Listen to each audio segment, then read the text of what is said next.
Welcome, everybody. Welcome to Inspire Day 2. Good afternoon for those of you who are joining Inspire for the first time. Welcome to the Inspire Conference. For those of you who were here yesterday, welcome back. We're here for a second day of great professional development. I hope you're enjoying a nice glass of lemonade or maybe a mug of hot chocolate. You received those in your mail package. I hope that you got and enjoyed some other goodies as well. I'm Eileen Frankel from Young Entrepreneur Institute. I'm proud to say that I have been a part of the Inspire Conference for the past 7 years, every one of the past amazing Inspire conferences. And this one is no different. Each one has been incredible, and 2021 is no exception. Our broad theme for this year is improving student learning. And we've got an amazing lineup of speakers, keynote sessions, workshops, and resources for you.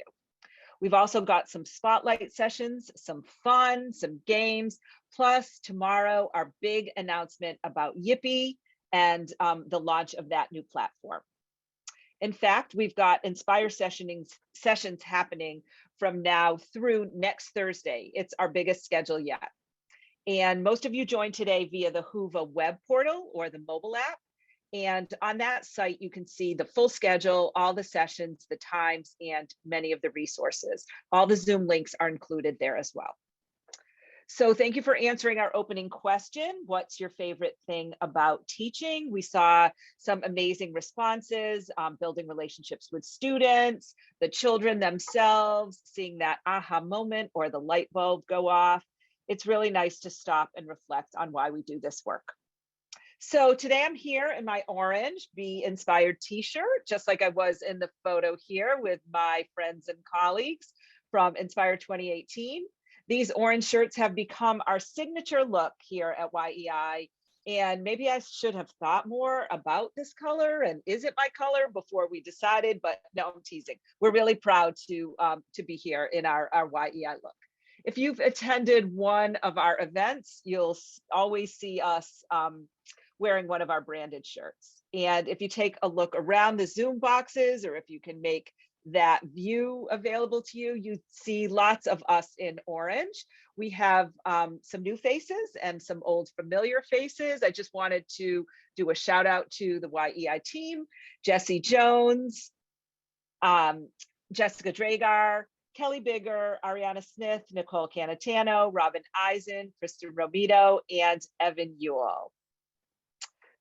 At Young Entrepreneur Institute, we believe every student should learn about and experience entrepreneurship. You can see that on the back of the t-shirt that Jesse is modeling in this photo. We know that the skills gained in entrepreneurial lessons and activities will benefit students no matter what they choose to do in life, any work or any endeavor they choose. At YEI, we support K-12 entrepreneurship education by providing professional development for educators. Inspire is our signature program. We consult with schools and organizations, manage a number of youth entrepreneurship education initiatives, and collaborate with organizations in the entrepreneurial education ecosystem. I'm so happy to be here at Inspire 2021, but I'm not really so happy that I'm here and you're there and we're on Zoom and we're still in these virtual Zoom boxes. But it just didn't seem like we were ready to have an in-person meeting. There's so much uncertainty still going on, and we wanted just to protect the safety for you and your students. And we know things are just so different and challenging in your schools right now. We're hoping that next year we'll be ready. I really hope we can be together.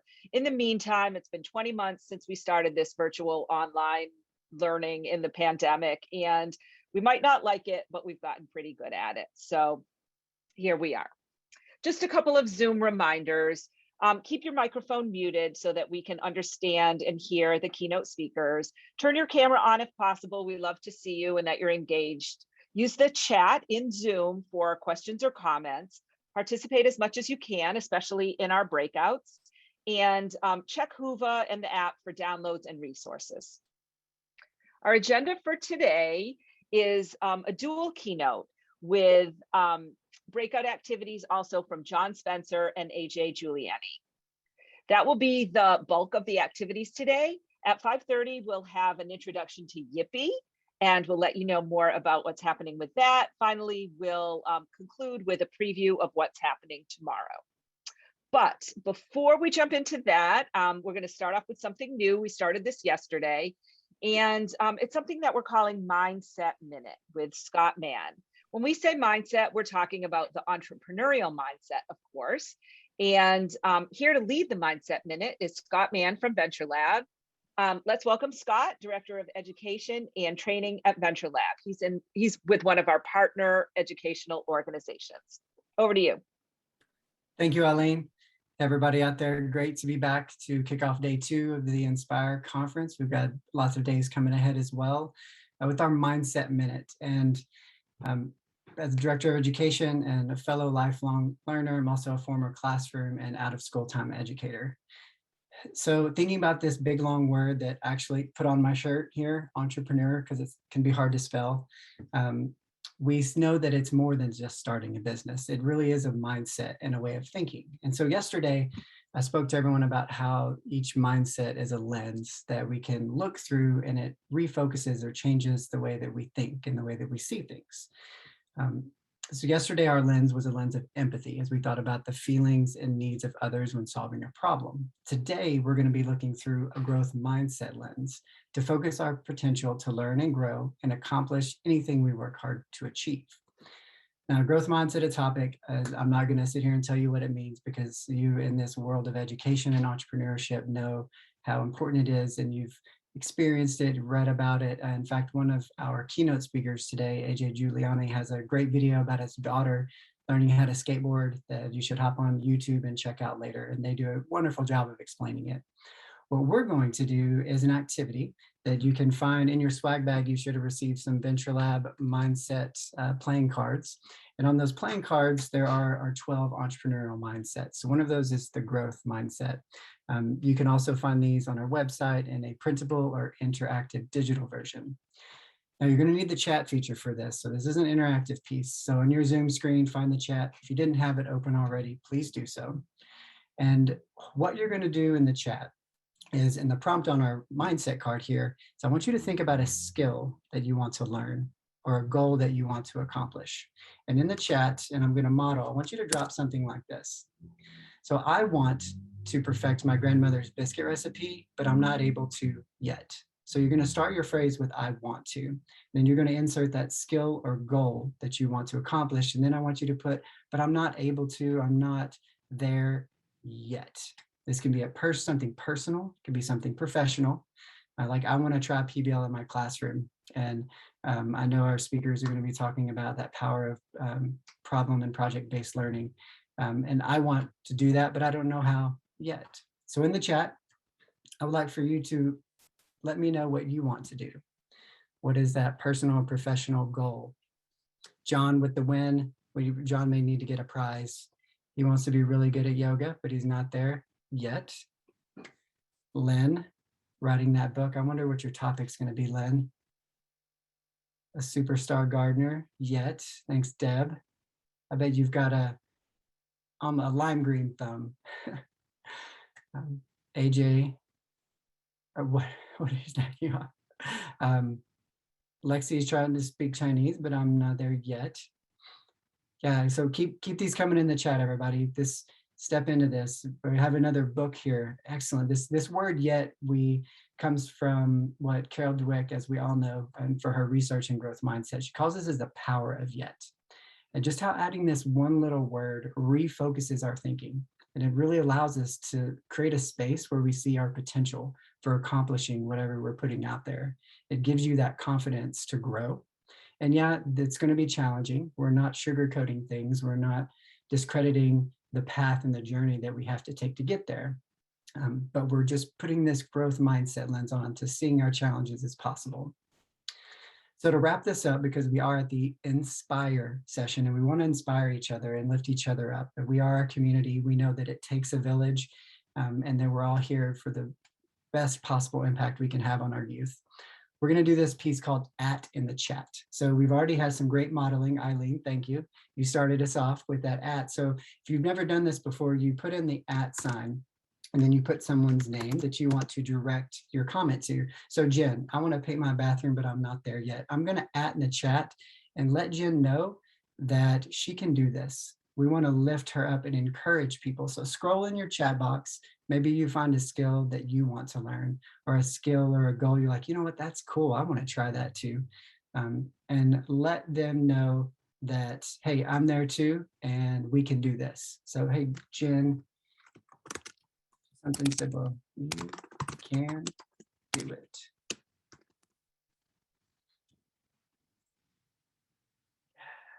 There we go.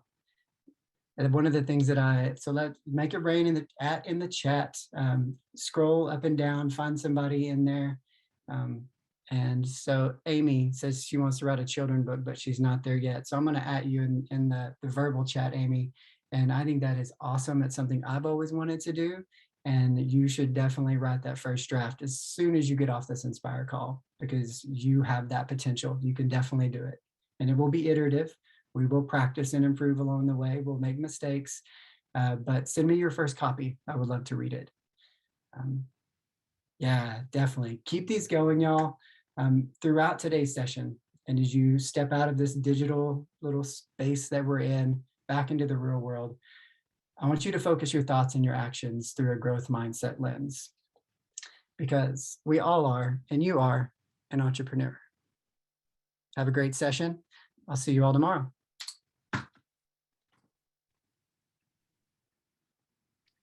Thanks, Scott. I just added you as well. I love how we're building this community of support and empathy. So thanks for that.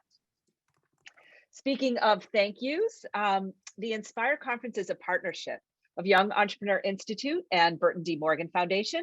For the past 7 years, Enspire has brought so many great speakers to Northeast Ohio, and it's been a wonderful way for our entrepreneurial education community to come together. We've been able to meet together, learn together, and to acquire new resources for our classrooms. This is thanks to the leadership, the vision, and the financial backing of the Burton D. Morgan Foundation. Their support allows us to put this conference together every year. It's an annual event, and this year, once again, it's free of charge for anyone who wants to attend. The Morgan Foundation has built an amazing ecosystem in Northeast Ohio of entrepreneurs, colleges, K-12 schools, and education providers. It's a model for the region in Northeast Ohio, around the country, and even around the world. At YEI, we are so grateful to call them our partners in this important work. Today, I'm pleased to introduce President and CEO of the Burton D. Morgan Foundation, Deborah Hoover. Deb, I turn it over to you. Thanks so much, Eileen. It's great to be here with you. So good afternoon, everyone, and a warm Enspire welcome. 7 years ago, YEI and Burton D. Morgan Foundation embarked on a bold plan to bring together educators keen on inspiring the entrepreneurial mindset in their students. What started as a small gathering of curious educators has mushroomed into a national movement of pioneers seeking to instill entrepreneurial thinking and doing in their students. With us today are entrepreneurship educators, community leaders, funders, program directors, university-based entrepreneurship champions, guidance counselors, administrators, and lots of ecosystem builders, all attending Enspire for what is sure to be a time rich in learning and sharing and networking. The theme of this conference, students owning and driving their own learning, is another important element of ensuring the next generation of innovators and entrepreneurs will have the skills they need to be change makers and leaders. And speaking of change, we're especially proud and excited to introduce to you the groundbreaking Yippee platform that will revolutionize the delivery, availability, and community for entrepreneurship education. And more on this excitement later today. The Enspire team has worked hard throughout the year to assemble inspiring content, and I know they're incredibly excited to share these jam-packed and fun-filled days with all of you. I want to give a big shout out to the entire Enspire team at YEI for working hard every day to bring Enspire to life, and to my team at Morgan Foundation for being unwavering champions of the entrepreneurial spirit. We hope each of you will take away from this conference ideas that you can use with your students to help them develop the entrepreneurial mindset, the skill set that can contribute significantly to the resiliency, flexibility, creativity, courage, and confidence of each and every student. I commend all of you for being here today to discover new ways to ignite this passion for learning and excelling in your students. Our speakers today, John Spencer and AJ Juliani, are going to enlighten us and challenge us about the concept of empowering students. What happens when students own their own learning? Kids begin their learning journey as imaginative problem solvers who ask questions and create solutions. As they go through school, something happens to many of our students and they begin to play the game of school, eager to be compliant and follow a path instead of making up their own paths. As teachers, leaders, and parents, we have the opportunity to be the guide in our kids' education and unleash the creative potential of all students. In a world that is ever changing, our job is not to prepare students for something. Instead, our role is to help students prepare themselves for anything that comes along. These ideas align perfectly with entrepreneurial thinking and entrepreneurial education. Our speaker, John Spencer, is a former middle school teacher and current full-time professor. In his second year of teaching, John used design thinking for a student-centered documentary project, Everything Changed. He spent the next decade on a journey to empower students to become creative thinkers and problem solvers. This meant mural projects, service learning projects, STEM camps, and coding experiences. But it also meant mistakes along the way, tons of them. It meant lessons that tanked and projects that failed. But each failure was another iteration on the road to innovation. Over the last several years, John has worked with schools, organizations, and conferences, as well as having the chance to speak at the White House and share his vision for the future of learning, one that empowers students to be creative thinkers.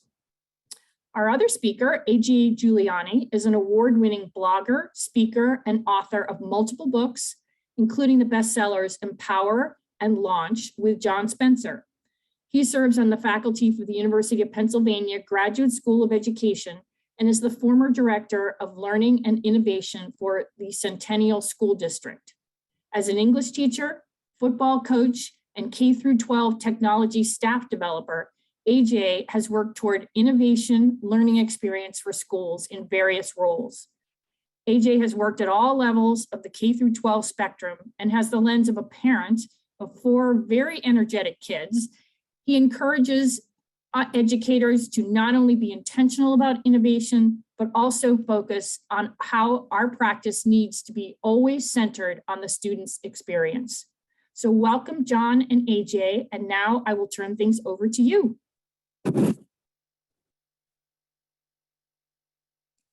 Awesome. Thanks for having us. Yeah. All right, I'm going to share the keynote.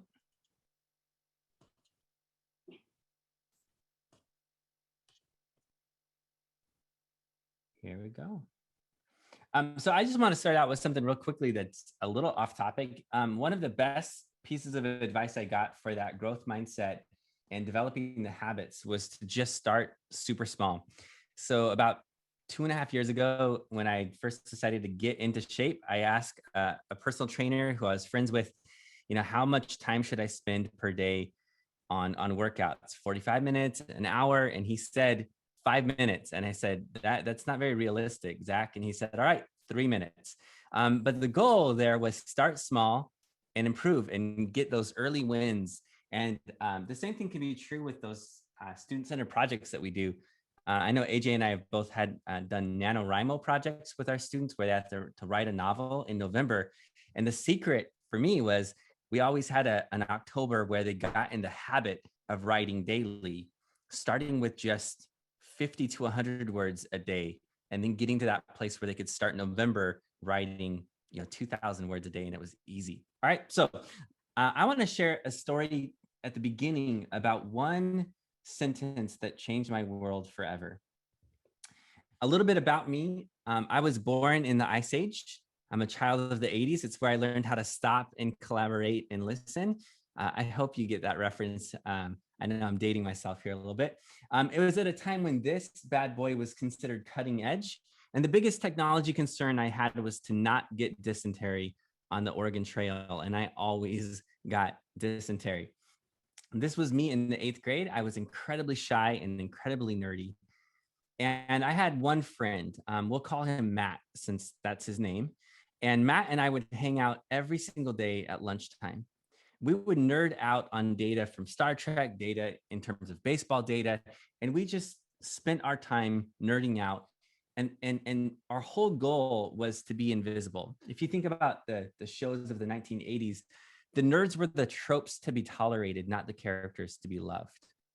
And so my goal was to just not get noticed, to be quiet, to stay in the middle. And I was phenomenal at playing the game of school. I got A's in the classes that I liked, B's in the classes that I didn't like. I knew how to turn in all my assignments and make sure my parents were happy, but I didn't really care about school. I was a consumer at school. My whole goal was to put in the least amount of effort to get the biggest reward. And so I would go through and I would be invisible, and that was my MO.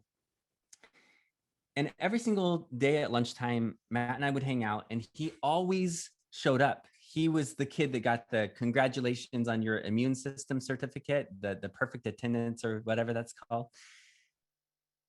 And then 1 week into the 8th grade, it never had occurred to me that this could happen, but he just caught a cold. And I walked into the cafeteria and I looked where he and I always sat, and he wasn't there.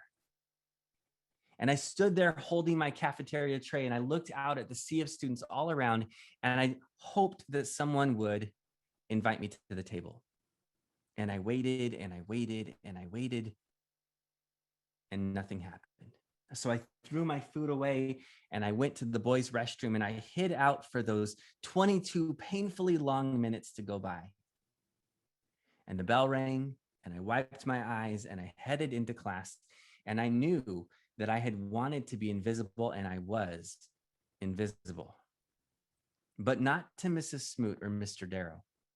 They were different. They knew me not as a test score or a data point. They knew me as a person. They knew that I loved baseball. They knew I had a heart for justice and issues that went on in the world. And they knew that I nerded out on history. And so they invited me to be part of a History Day presentation.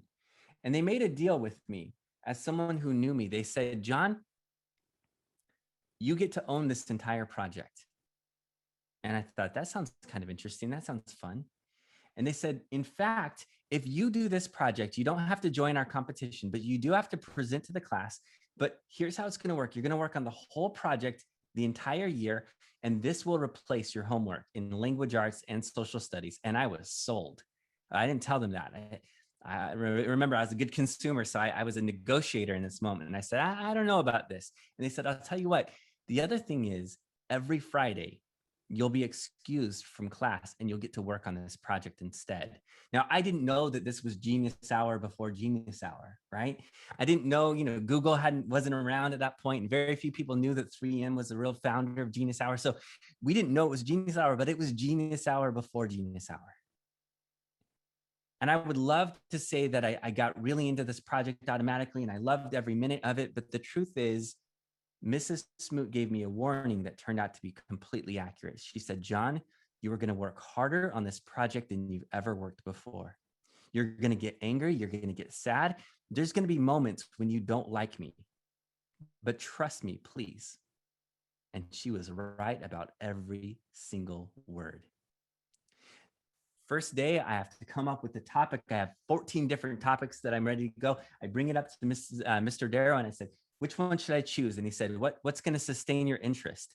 And I went over to Mrs. Smoot and I said, Mr. Darrow won't help me. Please tell me which topic I should choose. And she said, what's going to sustain your interest for the whole year? And I got mad at her. Day one, I was already mad at her. I remember I chose the story of Jackie Robinson, the integration of baseball. I started doing the research and I fell in love with the topic. I fell in love with the research. I fell in love with the critical thinking. I was changing as a person. But the biggest moments were the moments of frustration, like that day that I hit a writer's block and I walked into the class on a Friday and I said, Mrs. Smoot, I don't want to work on my script. I have writer's block. And she had said, okay, tell me about this. And I said, I think I'm going to join the class right now because I don't feel like writing today. And she said, the beautiful thing about writing is you can do it if you feel like it or not. Writer's block is just fear. And the only way you get rid of fear is you tackle it and you run through it. And I think about that every single day that I work on a project when I don't feel like doing it. It's almost always fear. Or I think about the big moment at the very end of the project. I had interviewed probably 80 different baseball players. I'd read all these old journal articles. I'd navigated the dark art of microfilm and microfiche. If you're not familiar with it, it was a thing back in the day. And I was almost done with my slide presentation. I was almost ready to go. And we got to connect with business partners and they allowed us, they connected us with a radio studio. And I got to record my script at a radio studio. And then I heard it played back to me and I could hear how nervous I sounded. I could hear how my voice was faltering. And I looked at Mrs. Smoot and I said, I can't do this. And she said, John, when you hide your voice, you rob the world of your creativity. And I'm not going to let you do that. And she gave me the chance to re-record until it was good enough to launch. What she did was she gave me slack so I could develop grit. And that lasted forever. When it was time to present, the night before, I didn't get any sleep, and sleep is my absolute favorite. All I could think of is, what if I mess up? What if it doesn't work? What if? And then first period, second period, even PE, which I normally loved, all I could think of is, what if it goes wrong? Hung out with Matt at lunchtime, came back, and it was time to present. The room was dark, the students streamed in, and all I could think is, what if I mess up? The slide deck is all set up, I'm ready to go. But my hand is so shaky that when I press play on the boombox, I click backwards instead of forward. And then it goes backwards again. I try to make it go forward. And now everything I'm afraid of is happening. Awkward silence, some laughter. And although it felt like an eternity, it's about 5 to 10 seconds into the presentation that I find my place. Slide number 2. Heart is hammering, pulse is pounding, but I've got it. Click. Muscle memory kicks in, click, click. And when it's done, to my surprise, students don't remember the beginning. They remember all those times I'd worked hard. And they actually stood up and gave me a standing ovation. And in that moment, I was no longer the invisible kid. Mrs. Smoot had me practice it in all the other classrooms. It was too late to join the competition, but I did come up to her and I said, Mrs. Smoot, if anyone drops out of this, I want to join the competition. And she just smiled and said, John, your mom signed the paperwork a month ago. We expect you to be there. Now, what she did is she believed in me when I didn't believe in myself. She empowered me with voice and choice. It was the first time I had ever owned my learning. She was my hero. She's why I became a teacher. She's the voice that often reminds me of those lessons when I do my creative work. It's why I believe to my core that making is magic, and that there's something powerful when classrooms are filled with creativity and wonder. And really what was happening that day is that I was developing an entrepreneurial mindset that year.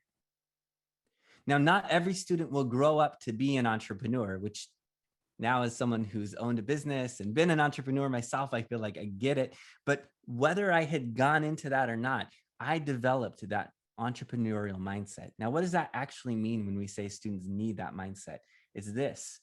It's the ability to be a self-starter and a self-manager. It's the ability to get work done when no one's watching. It's the ability to take those creative risks. The reality is our world is changing. All of this stuff required something different back in the day. My daughter asked the question, Dad, were you alive back when people had flip phones? And my son, who's now a sophomore, when he was in 6th grade, got his first ever lunch detention for asking the substitute teacher why he had a burn phone. And I had to say, dude, he's a retired teacher, not a drug dealer. Also lay off the NCIS for a while, right? My kids will never know the struggle of sitting in front of the boombox for hours to make that mixtape, right? That epic Pearl Jam or Nirvana. Just kidding. It was totally like Boys to Men, but they will never know the challenge. Now they just say, Alexa, play my favorite song. We didn't have Siri. We didn't have Alexa. We had Clippy, who would tell us, you're writing your Word document incorrectly. The reality is the world is changing in profound ways. And I'm going to continue on from John here to say that we've all seen this world change, not just in the past 20 months, but all the time as a teacher. You know, raise your hand if you're out there in education and you've had something change, right? Principal, curriculum, technology, state standards, right? All those types of things. And then every year we get all of those changes as well in our classrooms because we have new kids. And so this model that I think we've seen for a long time, this model that if you work hard at school and you graduate from college and you go on to get a good job, that you're going to have a great life. This model, this American dream, so to speak, has never worked for everybody. There's always been inequity in this model. And now think about how many people you know that have followed that path and don't have a job or underemployed or unemployed or all those different types of rights. I could think of 4 people in my family, right, that haven't.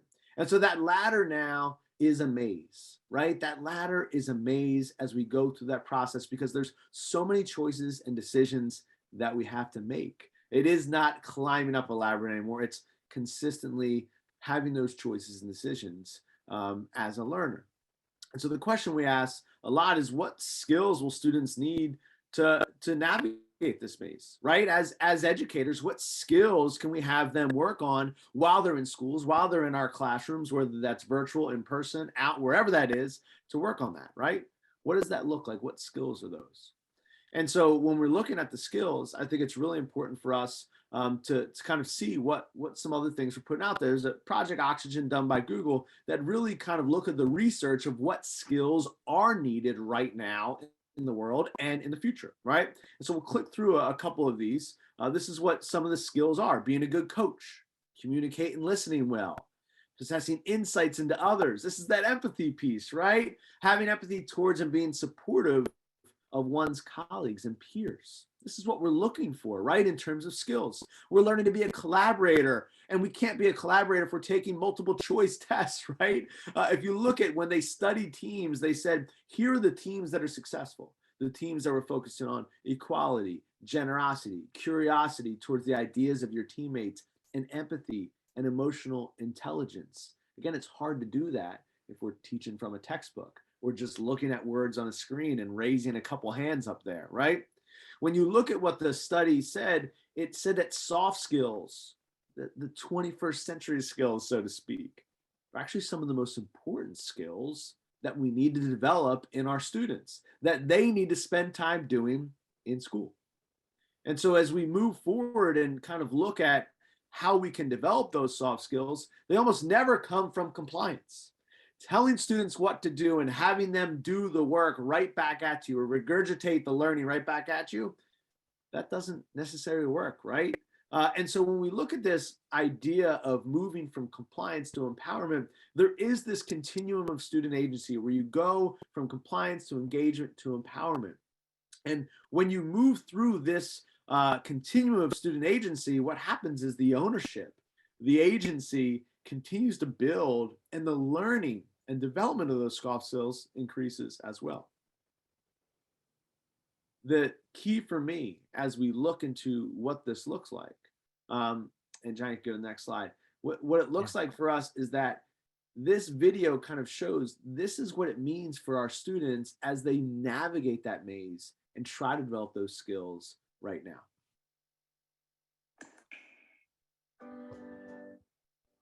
We know that it's important to move from compliance to student engagement, but what happens when we take it a step further and empower our students to own their learning? Well, here are 7 ideas. They fall in love with learning by finding joy in pursuing their passions and geeky interests. And in the process, they learn how to research and curate and communicate. They embrace a maker mindset as they walk through a design process and launch their work to the world. They develop iterative thinking, viewing mistakes as a chance to learn. And this leads to a shift from a fixed mindset to a growth mindset. They become self-starters, exploring new frontiers, asking hard questions, and trying new things. They become problem solvers and systems thinkers, but they also challenge the system as hackers who think divergently and rewrite the rules. They become architects of their own learning, engaging in project management and collaboration. AJ Juliani puts it this way: our job is not to prepare students for something. Our job is to help students prepare themselves for anything. In other words, when we empower our students, they are able to own their learning forever. When you think about what it means to empower, when we think about what that word means, it doesn't mean that we are necessarily doing something as a teacher or leader. What it means is that we are helping to equip and take away the obstacles that have taken the power. And compliance is one of those obstacles, right? And so the first thing, we're going to talk about 7 different shifts here. The first thing is what does it look like to empower students with voice and choice? And so as we look at what students can do while they're in our schools, there's this teacher-centered model of learning, and there's a student-centered model of learning. And it starts from, all the way from an embedded choice to an independent genius hour type project. In that kind of, student agency, every single one of those levels is important. Right? Every single one of those is important. The scaffolding that needs to get students to be able to do an independent project comes when you do choice menus and embedded choice and those different types of things. That is the type of learning that gets kids ready to feel like they're student-centered, because you can make the mistake that I made plenty of times, throwing students into a real independent project, and they're left kind of wondering, how do I navigate this? What does that look like moving forward?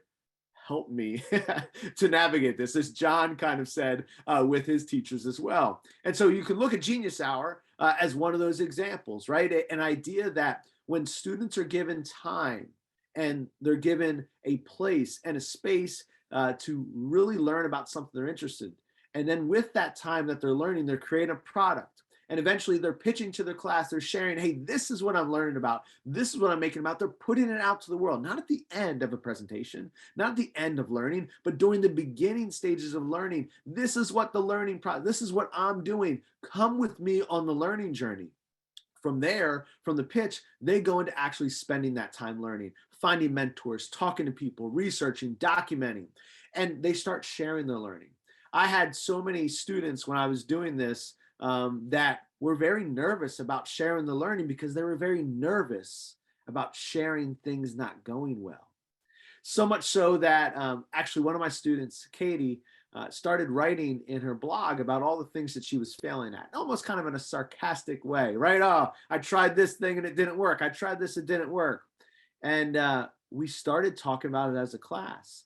And we ended up putting on one of those bulletin boards in the classroom a board that said, Epic Fail Board. Come in every day during Genius Hour and share what you're failing at. And that simple change completely took our class from a group of students that were afraid to share what wasn't going well to kids excited to share those missteps and mistakes and things that they're struggling with in the learning journey. I would do it myself and share those things. And still to this day, every year on my blog, I write a failing report of the things that I messed up throughout the year to model that, with the students. And then they started making and building because they were invested into it, not because a teacher told them to make something as part of a project, but because they wanted to create something based on what they were interested in learning. And after they started making, we started saying, now how can we take what you've made, what you've created, and present that and share that with the world. And that's where, depending on the grade level, it looks different, right? But we had our middle school and high school students do 3 to 5 minute TED Talks. We have our elementary students do gallery walks or put stuff up on Flipgrid as well. And the key thing about this type of learning is that it connects to standards. You know, I live in Pennsylvania, where teachers are rated on how well they teach those standards on those standardized tests, right? Is connected to standards, right? This project was connected to researching standards. It was connected to other standards with linking inquiry and text evidence. It was connected to standards of presenting and creating and writing. It was connected to mathematical standards and mathematical concepts of constructing and critiquing and modeling. And it was connected to all these things that we find is really important in school.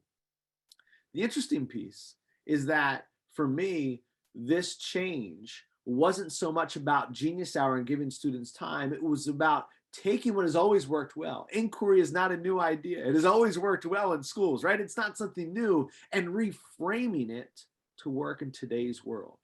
And as many of us kind of move forward from going from, hey, what does it look like to teach in 2015 or 2010 to what does it look like to teach in 2021 and beyond, to me, it's connected to Blockbuster and Netflix in so many ways, right? How many of you have had a Blockbuster card, right? So many of you have had a Blockbuster card, right?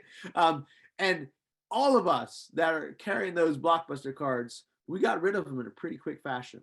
And probably most of you have a Netflix account, maybe an Amazon Prime Video account, probably a Hulu account, right? Maybe an HBO Go account, a Disney Plus account if you're like me, an Apple Plus account if you like Ted Lasso, right? All those different accounts. We're holding all of them. And that's because Netflix said, what has always worked?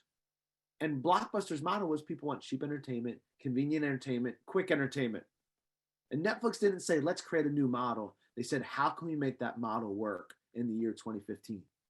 Cheap entertainment was instead of $3 a movie, $8 a month for all the movies you can get. Convenient entertainment was at my house or on any internet connected device, not going down to the store and dealing with late fees and checking and seeing if the movie was in there. And quick entertainment was as fast as my Wi-Fi or internet connection.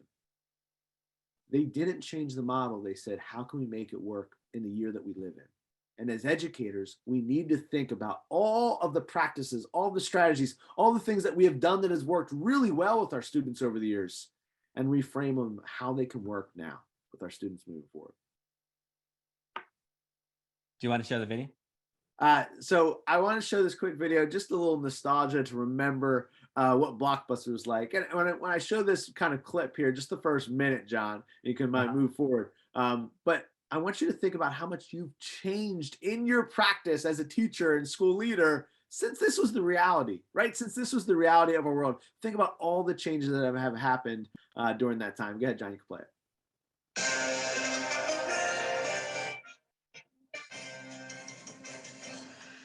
Tourist destination in Auburn Hills, Michigan, is showing visitors the difficulties life held for Americans in the past. Blockbuster Video aims to transport visitors to a time before the internet as an historically authentic recreation of a video store, a specialty shop where customers exchanged money for the short-term use of videos in an archaic system called renting. The tour is amazing. It's like stepping into a time machine. It's hard to believe that people live this way. A historical research team spent 3 years making sure every last detail was accurate. I gotta say, I know that's a joke, but I live about an hour and a half away from the last remaining Blockbuster in North America here in Oregon. So there is still one. There is one. So this quote, and this is something that John and I frame a lot of our work on, is this idea that we're not sure what the future is going to hold. We don't know what college is going to look like. We don't know what careers is going to look like. And so our job is to put kids in situations where they can learn to prepare themselves for anything. Just like we all had to learn or prepare ourselves for what teaching and learning just looked like in the past 20 months, right? We had to be adaptable. We had to be flexible moving forward. Engaging students, as Bill Farrader says, it means getting kids excited about our content, interests, and curriculum. This means we're getting them excited for the learning journey, right? Like this little kid on a ride right here, he's excited for the ride, right? He's excited for the learning journey. Empowering students is a little bit different, as Bill Farrader says. It means giving kids the skills and knowledge to pursue their passions, their interests, their future. This is where they're on their own ride, and we're there as the guide on the ride, right there alongside them, but they're doing the learning and they're doing the work. That is the ultimate goal and the ultimate shift that we want to make. Teachers can be, and I saw this in the chat, we can be the guide on the ride. We can continually give our kids a plan and call them to action over and over again, even though they're failing along the way. That is our role, to keep on helping them up, keep on helping them with a plan, keep on calling them to action as they find their way towards success. So if we think about it this way, I would love for you in the chat just to share, we asked that question, what does it mean to empower students? What skills will they need to navigate that maze? I would love for you in the chat, if you will, just share, what do you think are some of those skills that students will need in order to navigate that maze that is the uncertain future that they'll face? And the scary side of it, I'll just tell you honestly, as a dad, the scary side for me is the rules have changed. And that makes me scared sometimes as a parent, right? I've got 3 kids. Oldest is a junior in high school. And the scary side is the rules are changed. The exciting side is he's going to rewrite those rules. And that's where the entrepreneurial mindset makes a difference, because entrepreneurs do that. We rewrite the rules. And part of it is that students not only are empowered with voice and choice and choose the topics, but they also get a chance to own the process. If I go back to that History Day project, I remember being shocked when Mrs. Smoot and Mr. Darrow told me, do your research however you want to do it. You want note cards, you want to do a spreadsheet, they gave me 7 different models and they said, choose one of those or make up something on your own. And I was shocked that I got to do that. How many words does it have to be? You choose. It was getting a chance to own the process. It's what happens when students get a chance to choose the scaffolds for their learning. So you make all of the different supports available and students learn how to self-select the scaffolds. When I taught middle school doing project-based learning, most of my students were ELL. A lot of them were exceptional learners.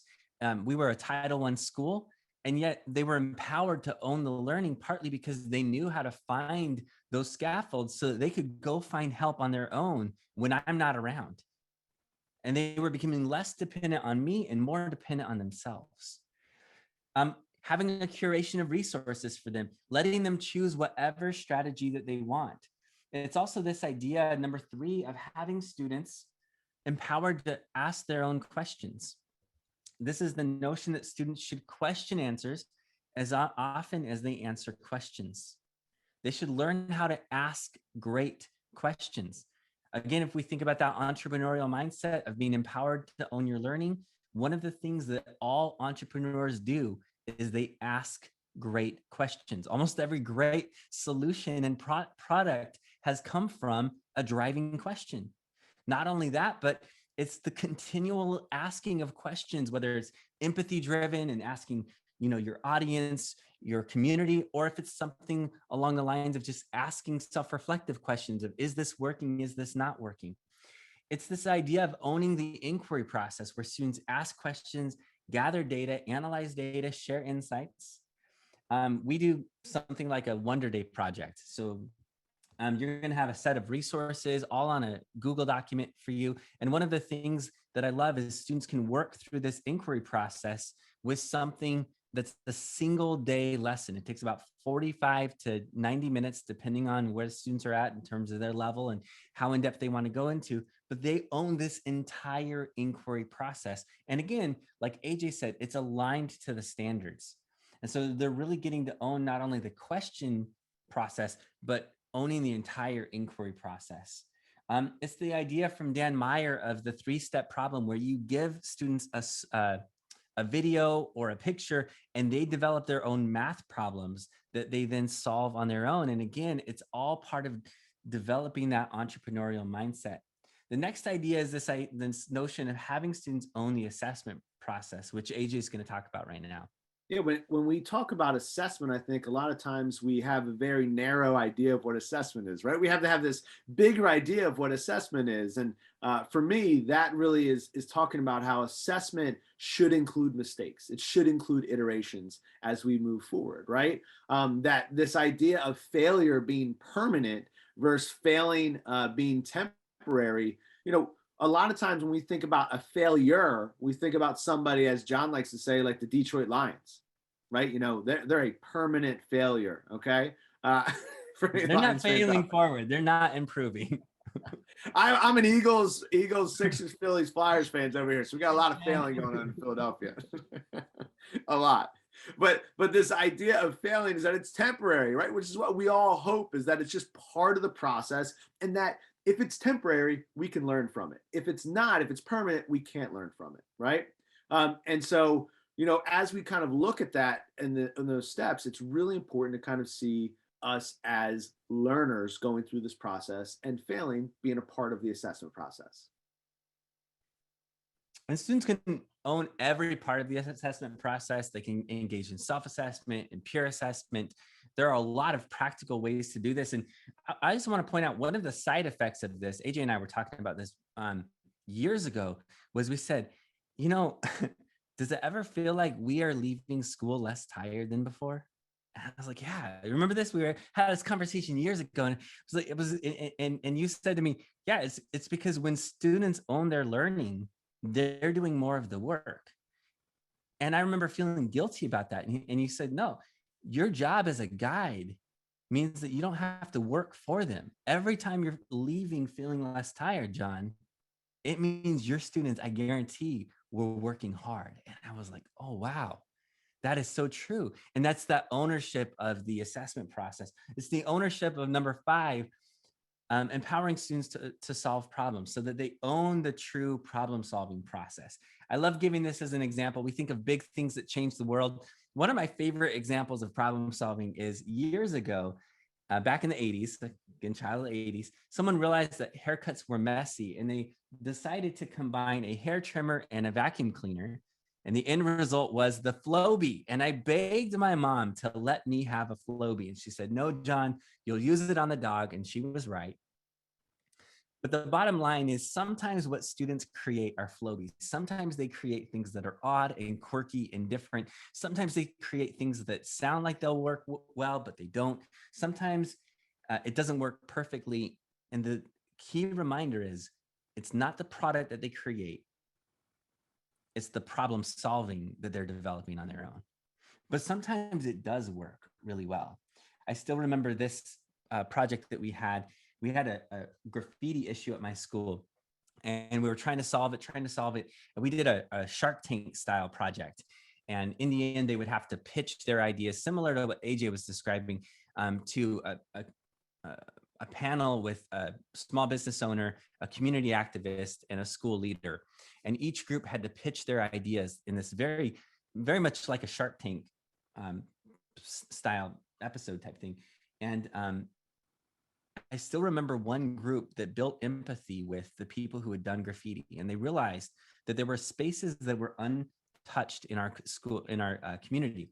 The back of the Walmart was covered with graffiti, but the Catholic church across the street was untouched. Why? It was beautiful, plus the wrath of God, right? A little bit of both. But they were afraid to touch that building. The art center and community library was untouched. Why? That was a sacred space. The spring training facility right by our school was untouched. Beautiful spaces were untouched. And I remember they pitched this idea. They said, what if our school looked like a sacred space? And they brought out this map of all the hot spots, the canal area with all the cinder block that was covered, and this industrial building that had been abandoned for decades. And they were covered in graffiti. And they said, we want our school to look less like this industrial building and look more like a sacred space. And it wasn't the most creative idea ever to do murals, but it worked because they built empathy, they solved a problem, they went through the whole design process. And in the end, we ended up painting 8 murals over 3 years, and never once were those murals touched by graffiti. And again, to me, it's a reminder that the entrepreneurial mindset includes things like service learning and community service projects. This was not a business class. This was in a social studies class. The next big idea is to empower students to own the collaborative process. So this involves every part of the collaborative process, building interdependence into our work, teaching students how to do conflict resolution, team agreements, group contracts, teaching students how to engage in project management. So they're managing their projects rather than you as a teacher having to manage all of these projects for them. And ultimately, that's all about this bigger idea of helping them own the creative process. And when students own that creative process, they're actually putting their work out to the world. They are saying that this isn't just, for me or myself, it's for something much bigger. Chris Lehman puts it this way, and I think many of us, myself included, when we first started with project-based learning, I would give my students 17 steps to follow in the project, a very detailed rubric of how they're going to be graded, and I would get back 30 of the same thing. When I was teaching middle school and high school, I'd get back 100 and some of the same thing, right? And he calls that recipe-based learning.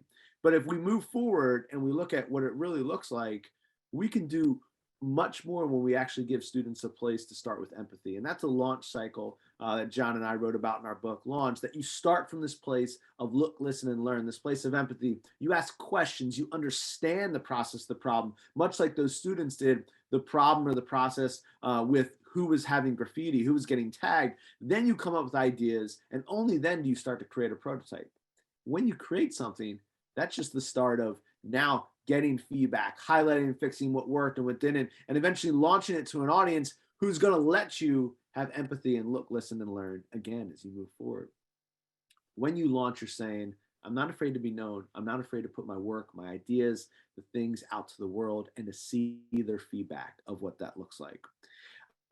Why is it important for our students to launch an audience? We talk about this all the time because I think there's so many times at school where we don't. We're kind of scared of what could happen. They do all these things. They become fearless. They find their voice. They embrace criticism. They engage in iterative thinking. They connect to the world. They grow more empathetic. They develop that mindset and they work harder, right? They work harder when they have an authentic audience to move forward to.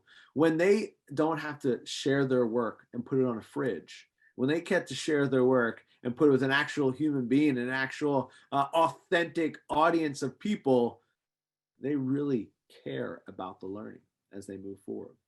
And so when I share this with people, John and I talk about this notion of whenever you're doing something creative, there's uncertainty.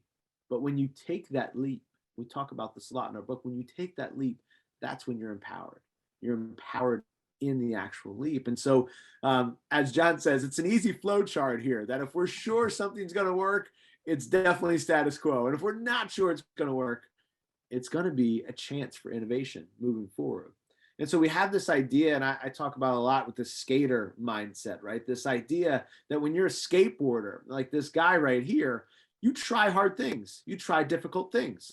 And the video's on mute because he's cursing a lot and it's, kind of insane here. But if anybody was a skater back in the day like me, I had long hair back when I had hair, and my Jinko jeans, my chain, right? My Stussy hat, my No Fear shirt. When you're a skater and you go out to the park, you're not trying easy things. You're trying things that are going to be difficult, that you're not going to get on the first time. And you have a community around you. He's cursing right there. You have a community around you that supports you, right? They're saying things to him like, come on, get up, get this, you can do it. Put your left foot here, put your right foot here, come on. They are saying and documenting this journey because when you are a skater, it's about the journey, right? That's how the whole community of learners there kind of defines success, is that when you try something that's difficult and you don't get on the first time, that's what they want to see. They want to see more of it. And so this guy doesn't stop on the 4th time. He doesn't stop on the 5th time, the 10th time, the 11th time. Right here on the 17th time, he finally goes, you know what? I figured it out. Figured it out.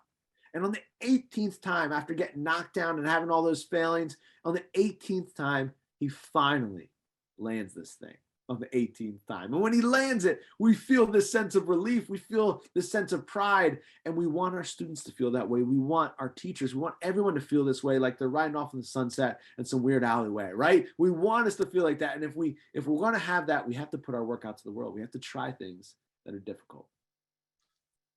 I want to point out, AJ wanted to wear a leather jacket with no shirt. And I told him, probably not the most professional. No, I'm kidding. Should have worn like an orange jacket, next time we'll do it. One of the key ideas is when we think about having students own the learning, it really is not just about the product that they create. And it's not even about the process they use. It really is about the people. I mentioned that story of the murals, and that story is great. But the sad side of that story is when we got new leadership, one of the first things she did is she said, I'm worried that things like murals, some of the service learning things, that those might be getting in the way of the real learning of schools and student achievement and test scores. And even though my students were at the top of the district and project-based learning was working for academic achievement, it made her nervous. And so she painted over the murals and actually tore down the one that there's that picture of it. We found it in a dumpster, and in its place in the hallway was data charts, word data charts, I should say. And a student came up to me and was really upset about it, real sad about it. And I remember saying, sometimes work gets destroyed. Sometimes what you make won't work. Sometimes what you have isn't perfect. And the reality is, even if your work gets a thumbs down on YouTube, the video you made, or even if someone criticizes you in a blog post, or even if you make a work of art and people don't get it, the reality is what no one can take away is how your mind changes when you own that creative process. And we had this conversation, and I remember saying to him, when you hide your voice, you rob the world of your creativity. And I'm not going to let you do that. And I was struck in that moment as I drove home that day that I had totally stolen that line from Mrs. Smoot and not given her credit. But what a reminder of the ripple effect that teachers have. Because fast forward about 9 years later, and now it's a couple of years ago, and I get an email message from a student. It's actually a Facebook message from a former student who was in that class that day, watching that moment happen.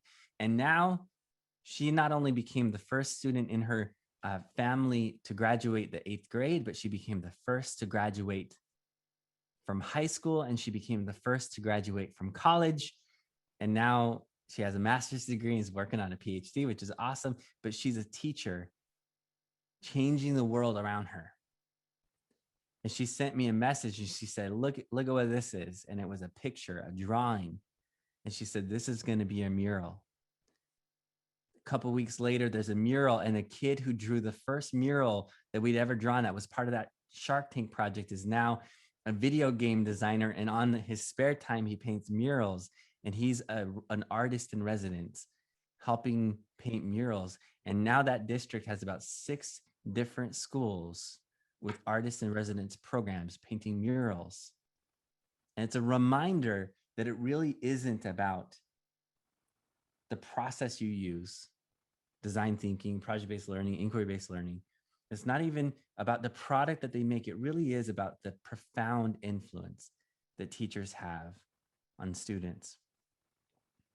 And so I'm gonna shift it back over to AJ, and we're gonna be doing this design sprint where you can take these ideas and apply them in a very practical way. Yeah. So a lot of times when we share these ideas and the research and those different types of stories, the big question is, well, how do we do this, right? How do we make this work in our schools? We got this curriculum, the scope and sequence. We got all these different types of things on our plates. How do we do this? And so what John and I'd like to do is a short little sprint. This will take us to the end of our time today. This is going to be not the sit and get part. This is the earn to learn part, as we like to say, where you're going to be doing some learning and some activity together. And we'll be putting you in breakout rooms, and we'll be calling you back in, and it'll kind of be a back and forth here. But the idea is that you can take any type of content that you're teaching and allow students to go through this process, right? You could take any type of content. I could share my screen with it on it, John. Okay. I think I have the slides as well. Awesome. There you go. Yeah. So how many of you, show of hands, how many of you know the 2030 goals? Show of hands. How many people know the 2030 goals? Okay, it's kind of like a classroom here, right? You know, it's not that many. All right, it's like, you know, we got a couple ringers in the classroom. All right, how many of you know about the United Nations? Show of hands. All right, there we go. That's Yeah, all great. right, okay. So it's also like a classroom. Kids always come to us with background knowledge. It may not be in exactly what we're talking about, but they come to us with background knowledge in something they've learned previously in our class, another class, something they've read, watched, and an experience that they've had. And so you're all coming with the experience of knowing about the United Nations. Well, in the year 2000, the United Nations came out with these Millennium Goals, which were these 15-year goals that they're going to solve all the world's problems by 2015. So 2015 comes and goes, and they're like, yeah, about those goals. Maybe we need to rethink them. So in 2016, they come up and they say, this time we actually want to come up with goals that are sustainable, that are for progress. And so they come up with these 17 goals for sustainable development, 2030 goals, the United Nations Sustainable Development Goals. And if you look at these 17 goals, they're all really important, right? No poverty, zero hunger, reduced inequalities, climate action, huge important things, quality education. Every single one of them matters. And when the United Nations came up with them, they said, let's try to make progress in the next 15 years by the year 2030 in each of these goals. And they have specific markers and indicators that they want to make it sustainability. So what we're going to be doing as a group is we're going to be learning about these. I'm going to be putting you into breakout rooms, about 5 people in a breakout room, and I want you to choose one of these goals in your breakout room to learn about today in our next 35 minutes that we have together. And I want you to, in a group, kind of say, which one of these do I actually care about? Which one of these am I going to really be interested in and want to learn about on this Friday afternoon here? And we're going to give you a chance to research after you choose your goal, and we're going to give you a chance to make something after you choose this goal. But the first start is going to be 5 minutes in your breakout room to choose a goal. And I'm going to put in the chat kind of your starting place. So I want you to go to http://globalgoalsgetit.org. All right, so it should work in your chat right there. Globalgoals.org is going to be the starting point. But before I put you into breakout rooms, I really want to harp on this key piece here. And this is something John and I talk about all the time, that when you can give students some choice and voice, make sure that they use it. And so when you're choosing one of these 17 goals, choose one you actually care about. I know exactly which one I would choose based on a personal experience that I've had previously, right? I was working, my dad runs a nonprofit organization called Comfort for Africa, and we were working in Swaziland, helping the people, locals in Madutula, do these mobile medical clinics. And we were there handing out all kinds of stuff, working with some different people, and 3 kids walk up to me. And Swaziland is infamous because the highest rate of HIV/AIDS in the world, like 36% of the population has HIV/AIDS. And these 3 kids walk up to me and my brother who are handing out stuff, and they just say, glue, glue. I'm like, what are they talking about, glue? So we call over the translator, Bendigo. We're like, do they want some jackets, some shoes? It was cold out. We end up getting them all kinds of stuff. I remember getting one kid a Penn State jacket, getting them all geared up. I was so pumped. I'm a Penn State fan. And they're all happy and all kinds of stuff. And then he just kind of stood there after about 20 minutes of getting us some different things. And we asked the translator, is there anything else we can get for them? And the kids just say glue. We look, are they talking about Elmer's glue, rubber cement glue, like the glue we're thinking about? So we end up asking the translator, like, why do they want glue? And he looks at us like he already knows, but he asked the kids. And then he tells us the reason they want glue is oftentimes they'll go a few days, sometimes even a week without eating a full meal. And the only way you can get rid of the hunger pangs at night is by sniffing the glue. And so glue becomes a commodity. Now, everybody in this Zoom room knows that hunger is a problem in the world. We know it's a problem in our country and our communities. I did too, but it wasn't until I was face to face with that situation where for the rest of my life, I'll be doing something about hunger to stop that, because it's a personal connection.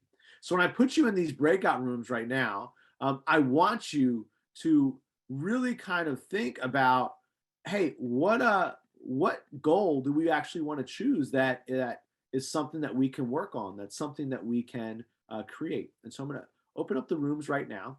And I'm going to give you 5 minutes in your group to choose a goal. In 5 minutes, I'm going to close the breakout rooms, bring everybody back. We're going to share in the chat which goal we chose, and then we're going to go into the research phase. All right. So head onto your rooms right now. You got 5 minutes. It is 4:59 Eastern time. So at 5:05, we'll be bringing you back, and you got to know what goal you're choosing. Again, head over to globalgoals.org as a really good starting point. If you're having trouble joining the breakout rooms, I don't know, depending on which Zoom version you got, they could be anywhere, right? It could be at the bottom. It could be at the top. You could be joining the breakout rooms anywhere. But if you can't find it, we could try to help you out as well. And we'll be here to help out if you get kicked out and be able to put you back in there. So head on in. Looks like a lot of people are able to join those rooms. And we'll bring you back in 5 minutes.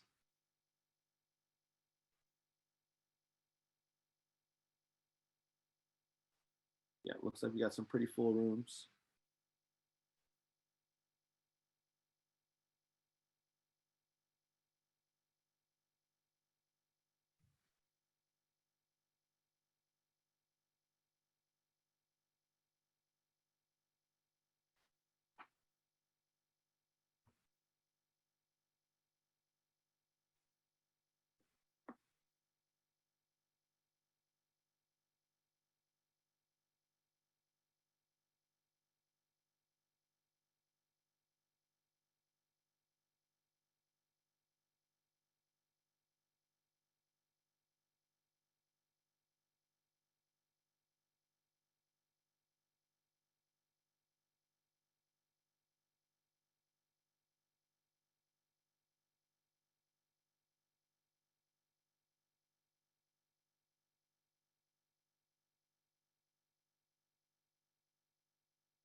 Anne Marie, were you already in a room?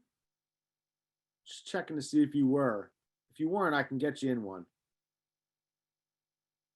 If you're already in a room, I'd like to get you back to that room that you're in. No, I was not in a room. All right, I'm gonna put you in one then. All right. Thanks. Room 21, you're heading to. Okay.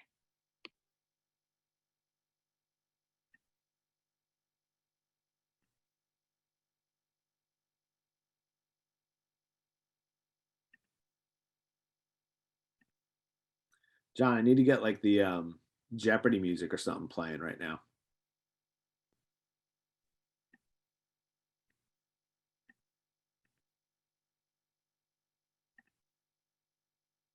I think you're muted. Oh, speaking of music, I saw a funny video this morning where a guy had that Halloween costume, that the mask from that movie Halloween, and he's just sitting in a place like some store, and there's a piano nearby, and then he like has the mask on, looks around, goes to the piano and starts playing the theme song to the movie Halloween wearing the mask. That's perfect. That's great. His wife's not happy about it. I love any of those like puns or type of commercials are amazing.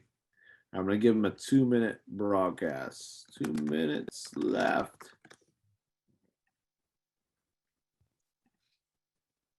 I apologize. Can you put me back in breakout room 15? Yes, I will. Hold on a second.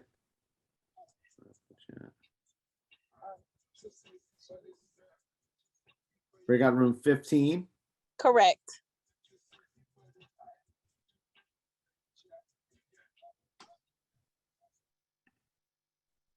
All right. You might have to click join the breakout room, but you are back in that room. There you go. Pam, were you in a room already?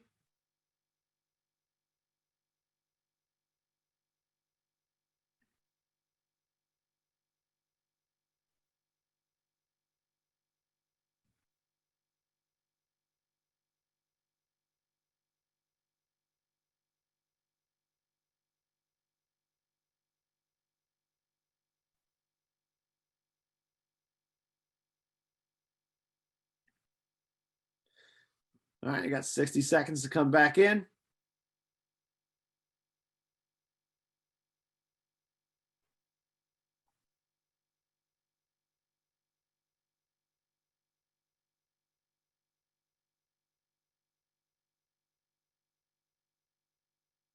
And I see some folks are rolling back in. If you're coming back in, if you would, in the chat, just put which goal your group chose. And maybe if you put the room number, if you remember. Yeah, if you put the room number and which goal in the chat. Still got about 20 seconds left until everybody's back in, but I'm seeing a number of people jump back in here. Clean water. Yeah, if you remember your room number, that's fine. But if you don't, there's a lot of rooms, 22 rooms. We got about 10 seconds till everybody's back in. All right. Chat room 20 did health and wellness, clean water. Perfect. And now we're getting everybody rolling back in. So if you're coming back into the main room right now, if you would, let us know which room you're in, which group you're in, and what goal you chose. Yeah, room 3 is climate action. Room 6, reduced inequalities. 1 was health and well-being. Room 11 was reduced inequalities. I know we had clean water, health and wellness in room 20. We had 1 doing no poverty. Room 8, quality education. A really good mix. All right, we have a really good mix of a lot of different, there's some overlapping, like I say, some competition, but a really good mix here. And so the next step is that you are going to have 10 minutes to research 2 things. What does the world need to know about your goal, and what can they do about it? Right? Those 2 things. What does the world need to know about your goal and what they can do about it? Here's the kicker, though. You can think as local and community and specific as you want. For instance, I had a group doing this activity last week, and they chose good health and well-being, but they whittled down their topic underneath that umbrella of good health and well-being to be mental health in schools. That's what they're focusing on. So feel free to whittle it down and be as specific as you want to as possible. A number of different groups chose quality education, I can see as well. So I'm going to put you back in the rooms. Give them 10 minutes to research. Feel free to share your screen, share Google Doc, whatever you need to do, or whatever you need to do to share it. But research, what does the world need to know about your goal? And then what can they do about it? You do not need to come up with the solution. You can point people in the direction of other groups, organizations, people that have come up with some of the solutions of what they could do. All right. So here we go. Rooms are back open. Jump back in. You got 10 minutes. I'll bring everybody back in at 5:17. It's 5:07 Eastern time. I always say that because John's over on that West Coast, living that West Coast life. But I'll bring everybody back in 5:17 Eastern time, and we'll be talking about your research and getting you into the creating spot. Yeah, West Coast time means we got to watch the World Series end at like 9:40. Yeah, you get to drink coffee with football on Sunday mornings. It's crazy. I mean, honestly, it's a whole different lifestyle from the West Coast. You actually get to not be up at midnight watching your team or something like that. You get a lot of sleep over there, I guess. It's great. I love it. I mean, you wake up early, but imagine you're waking up at 7 o'clock. It's kind of crazy. Myris, yes, I can. I think they were. Cecilia, I'll get you in 8. If you're not in 8, let me know, and I'll put you in 18 as well. Yeah, I'll put you in the quality education group. What room are you in right now? I think that's room number 5. It's quality education. What room were you supposed to be in right now? 22. All right, I'll put you in there. Room 5. Yep, group 5. All right, you should be able to go there now. Jump on in. 5, yep. Kevin, I'll put you back in 5. Karen, Miranda, what group were you in? If you weren't in a group, I could put you in one.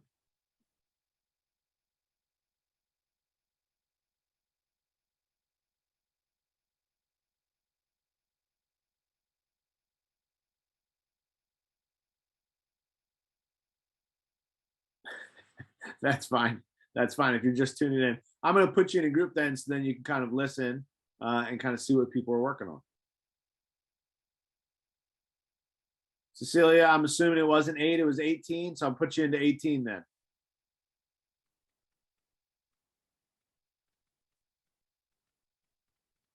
said 8 or 18, I put you into 8, but I think it might have been 18. It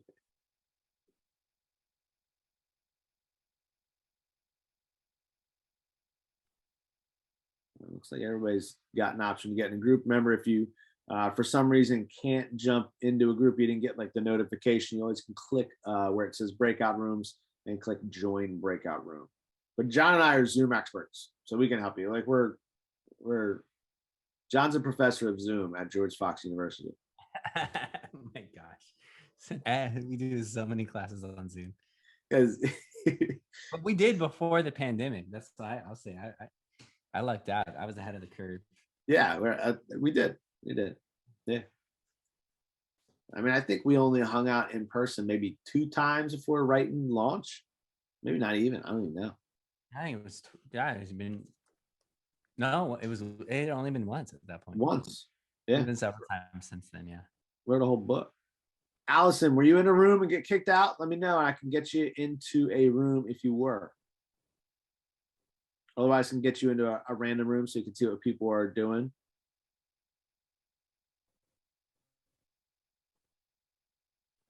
I see it. Did you get kicked out of a room? No, I didn't get kicked out of a room. I didn't know where to go because I got in late and I've never used the app before. So I'm just trying to figure it out. You never used Zoom before? No, this is Zoom. Yeah, I'm on my phone, but this is the Hoopla app or something. I've never done it. It is harder. All right, I'm going to try to put you in a room though, and let's see if it works. Okay. Thanks. We're testing stuff out with the app here. All right, we're failing.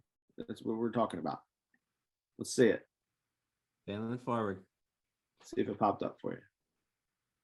Yeah, it did. There we go. Seth.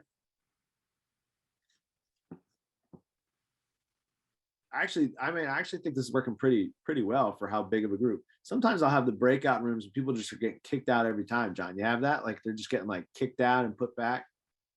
Yeah, I think this is working pretty well. I'll give them a little 5-minute warning here.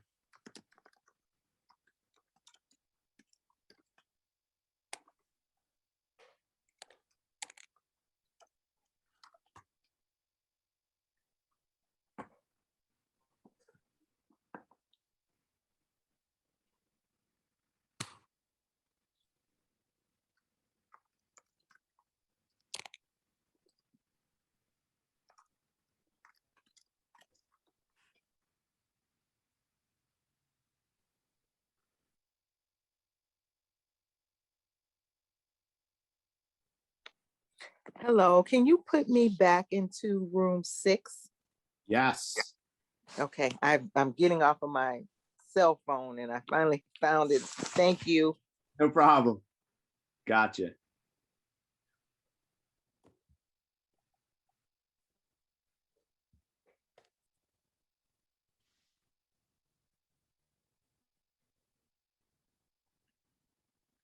I've just been reading the chat stuff now. So yeah. Yeah. It's a good. I mean, good I tried doing that while we were presenting, but kind of looking back right now. Yeah. I feel like, what's John up to right now? Seth, Camila, let me know if you're in a room. I can get you back into that Zoom room with the Zoom breakout powers here. If you're in a room, I can get you back. If you weren't, 5. Okay, perfect. All right, Seth, there you go. Camila, let me know. Were you in a room? I think you're on mute.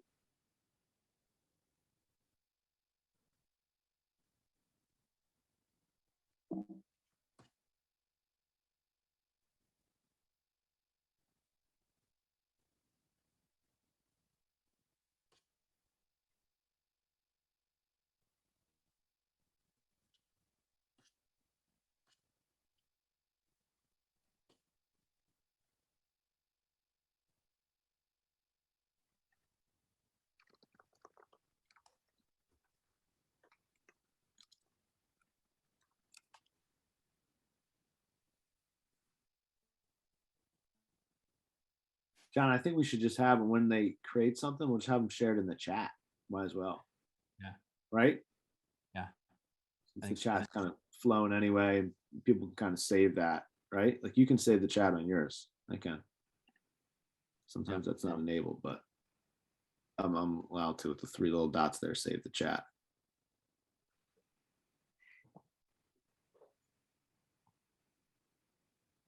Yeah, one thing I've done with this is initially I used to use like Flipgrid and things like that. But when I've done a challenge like this, I have a similar one that I do based on what you've developed here. And I just started putting a space on the Google Doc. So, like I have the Google Doc for participants, and then I just open it to edit and just allow people to post their examples there. And then I just switch it back to view only, and it's like it's all there. It's all locked up. I know. I wonder if that Hoover or Wova app or whatever they're working on has a spot to do that. But for now, I'll just put them in the chat. Jacqueline, did you get kicked out? I actually think I just pressed the wrong leave button. That's fine. What room were you in? I was in 22, but we were done. So we were coming back. Oh, that's all right. That's fine. Yeah, come back then. Well, I'm calling everybody back in a minute anyway, so that's fine. All right. Yeah. I did that one time teaching, pressed the wrong one, and I was the teacher, so I was like, "Oh crap!" Oh god! Since someone else had control, he's like, "It's a good thing I didn't excuse class," and I was like, "Oh man." Yeah, I've done it many times. Hey, I just want to mention, gentlemen, that George Clooney has, and I know he's a prankster, but even Snopes says it's true. He's been using a Flowbee for 25 years. No way. That's amazing. Yes. Don, you got to add. That's amazing. They interviewed him during the pandemic, and he says, well, it hasn't bothered me. I've been using my Flowbee for 25 years. And they thought he was joking. Gosh. But he was serious. And then he pulled it out. He goes, yeah, I've had this. This is the greatest thing. My hair's like straw and it's hard to cut. So I save a lot of money and time. I just cut it myself with my Flowbee. Wow. And he actually went on like Jimmy Kimmel or one of the late night shows and showed, no, I really know how to do this. This is what I do. This is fantastic news. Made my friend. He is not a sponsor. I just went to the Snopes. He shows using it. Oh my god. That is good. That is so good. I can't wait to see you talk about it now, John. I'll tell you what, if a Flowbee could make me look like George Clooney, I'm gonna go buy one. I'll take that. Yeah. He could use I wonder if I could take his hair and just give it to him. I'm sure George Clooney could use the Chitty Chitty Bang Bang hair cutting machine and still looked good. Do you remember that one at the carnival? Yeah. All right. If you're coming back in right now, you just caught us in the middle of a conversation about George Clooney using a Flowbee.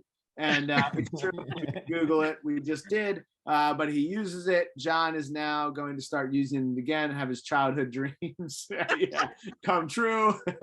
But as you're going in, I would love to look I mean, you learn something new every day, but this is something very exciting we're learning about George Clooney here right now. So we got about 12, 13 minutes left. Batman ever. And so the goal here is that you're going to take the information that you just learned. You're going to take the stuff that you just kind of did some research on, and you're going to create a short public service announcement. Something that could be a short little video that you screen record, a slide, an infographic, a meme, any type of thing that you think you can create in about 10 minutes that you can share with the world. It doesn't need to be fancy. It better not be fancy, right? It could be a comic, a Pixton infographic, an Adobe Spark, so many different types of things that you could create in a short amount of time. But the goal is, let's take a idea that you came up with of what people can do about this goal and what they need to know about this and create it into a public service announcement. And so the final piece of our sprint here, before we kind of share out, is to create something, right? To actually make something and create something. So put you back in the rooms, and it's time to actually make and create a little bit. I see a couple people that may have got kicked out, but we're giving everybody here about 12 minutes to actually make something they can share with the group of what that looked like. So if you got kicked out of your room, I see Kenneth, Jacqueline, Denise, Aaron, Fiero, and Ragat.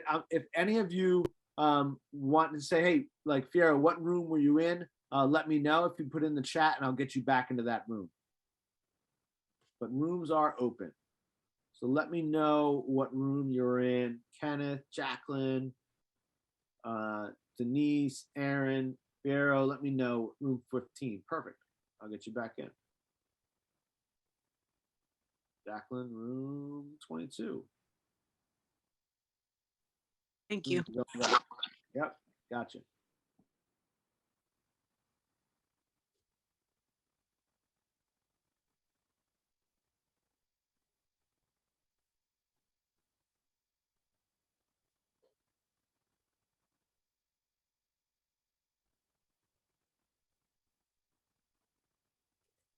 Katie or Kenneth or Aaron, just let me know what room you're in and I can put you back in that room.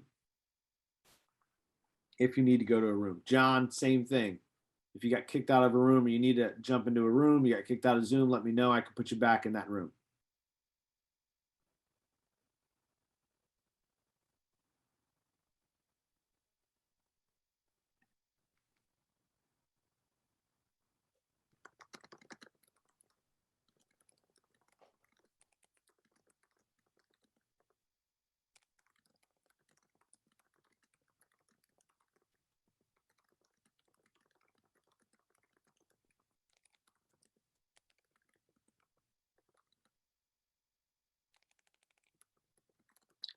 I think I was in room 7, sir. Room 7? All right. Yeah. Great. Get you back there right now.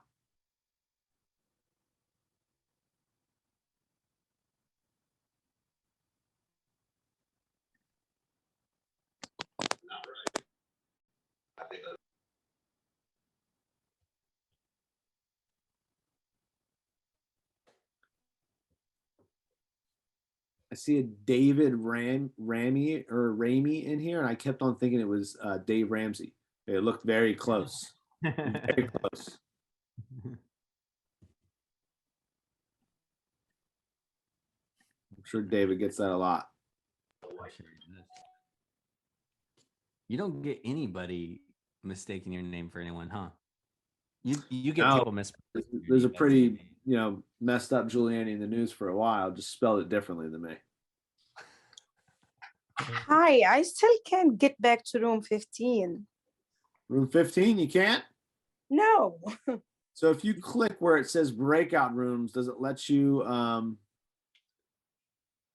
Okay, I'm trying. well, let me see. Hoping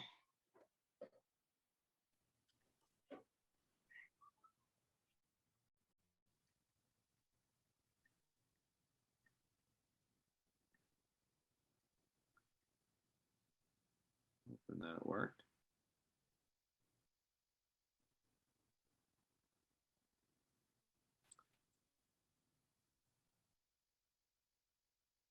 Camila or Treese, if you got kicked out, let me know what room.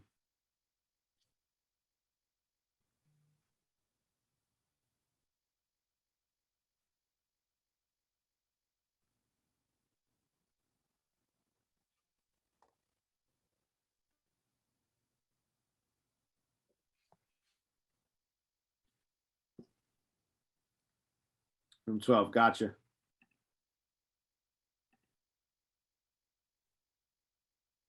Should be good.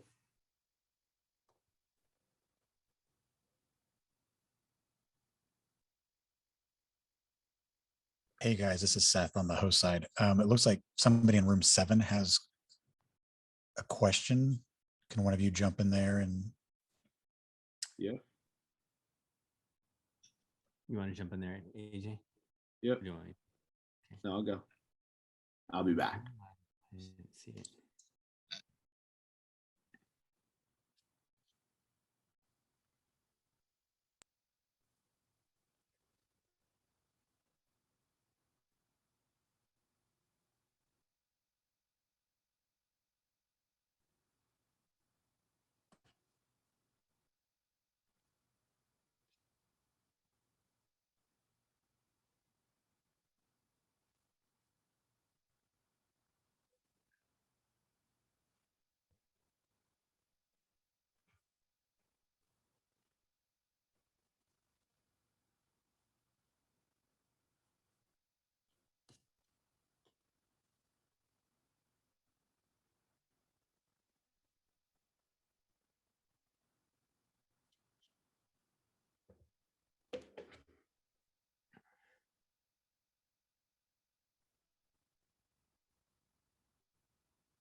So people weren't able to share their screen. So I just checked that they're allowed to share their screen now. That's what the question was.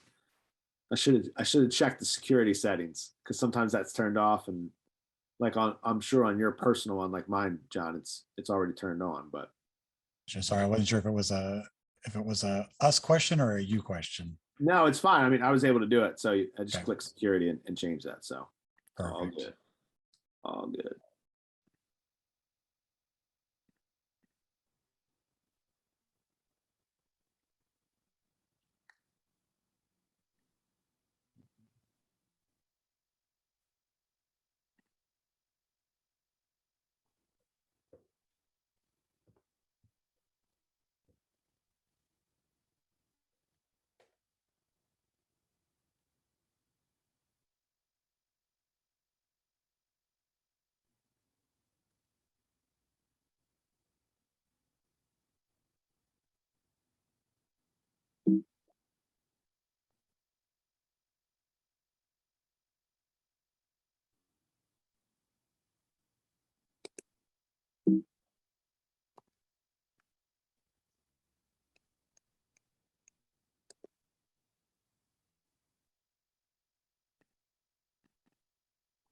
Was that supposed to be a video? It doesn't matter though. Okay. I don't think we have enough time anyway, so all good. Camila's kicked out again. Let me get you.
Don, let me know if you want to jump in after I close this off. Let me know. Okay. I want to be cognizant of time, so if I have you close this out. Perfect. I can't believe George Clooney's still. It's the most amazing thing. That is amazing. Because like, think about like someone with like amazing hair, and then they use a Flowbee. Like I can't think of anybody maybe better than George Clooney. Like he's like a top 5 hair guy. Yeah. Right? It's not like Fabio, but it's good hair. It's really good hair. Top 5 hair. Yeah. Maybe if you can get them on eBay. Flowbees? I bet they still sell them. Yeah, I bet you they do. All right, rooms are closing. See what people got.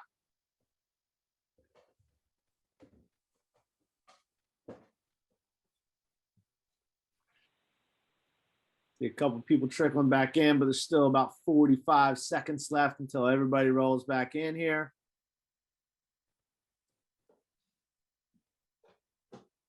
Got people coming back in as you're rolling back in. If you want to share what your group created or what you're planning on creating, I know you had limited time there in the chat. You could do that. We still got 20 seconds and a lot of groups holding out in their room for the last 20 seconds here to see what they can make and create.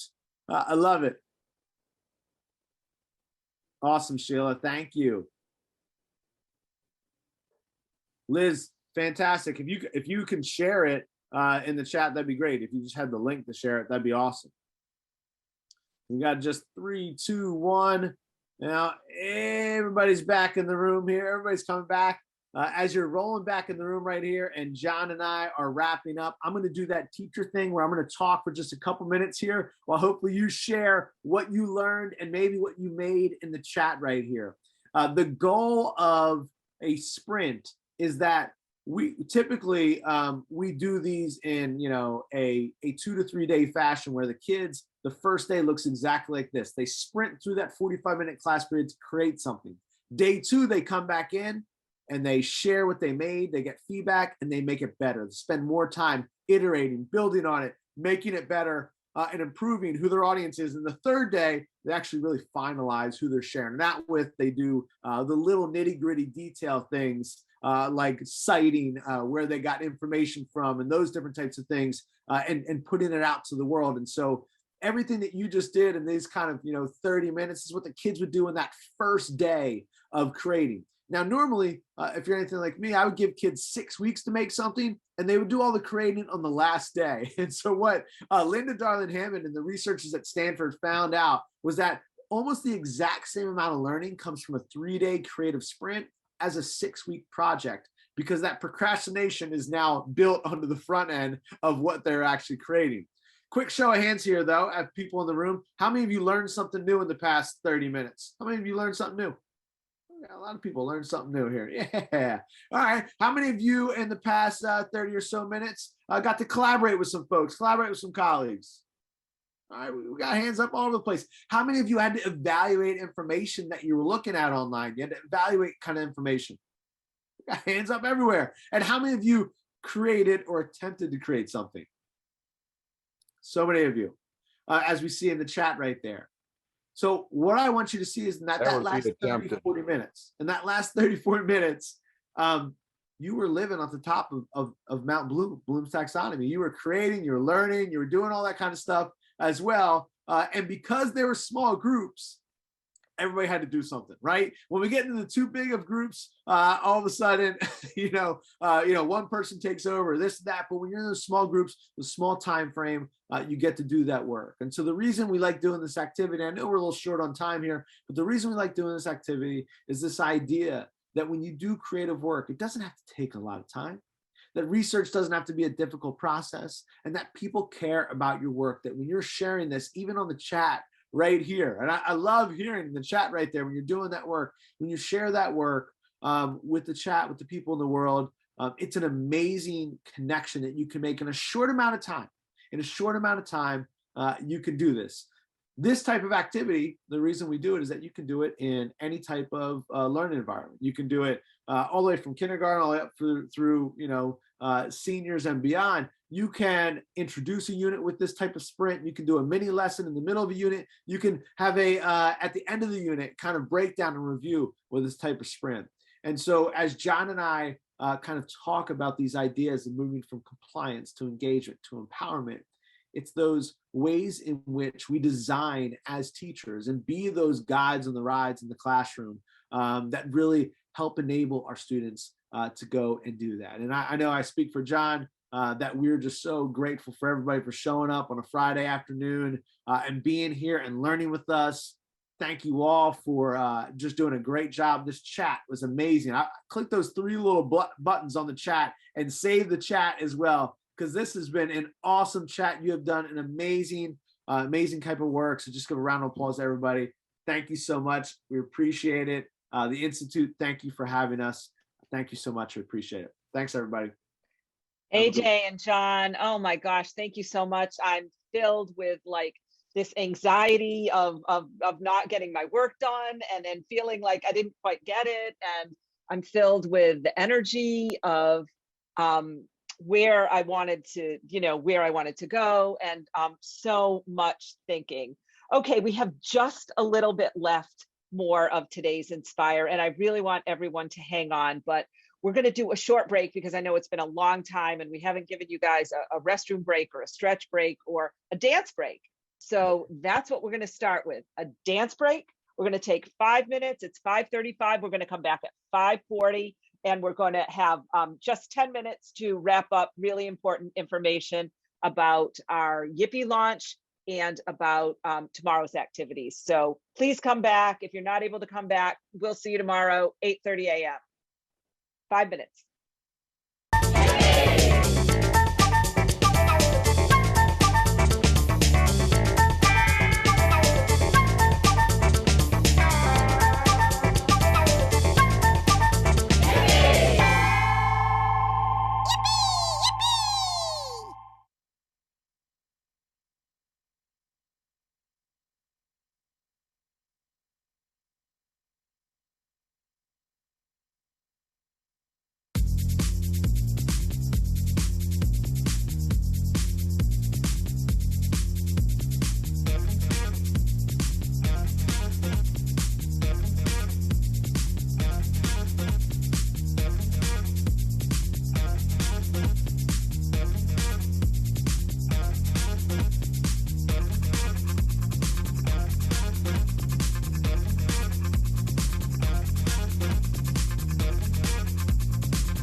Okay, I just shared something in the chat. If you enjoyed today, feel free to share on social media.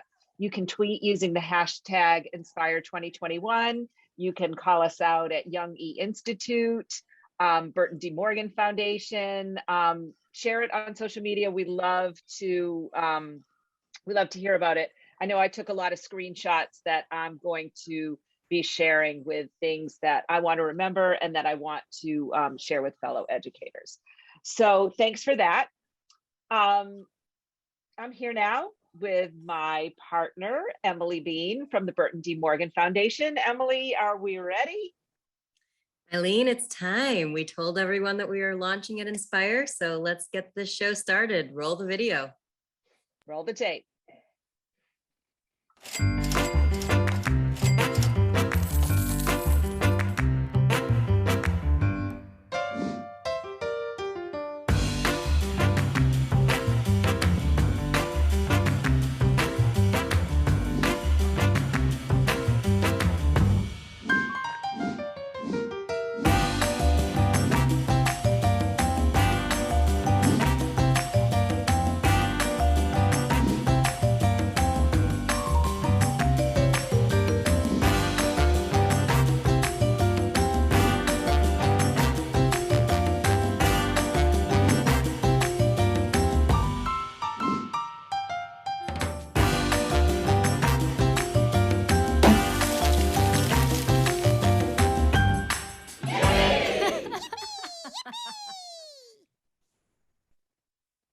There's nothing like a yippee.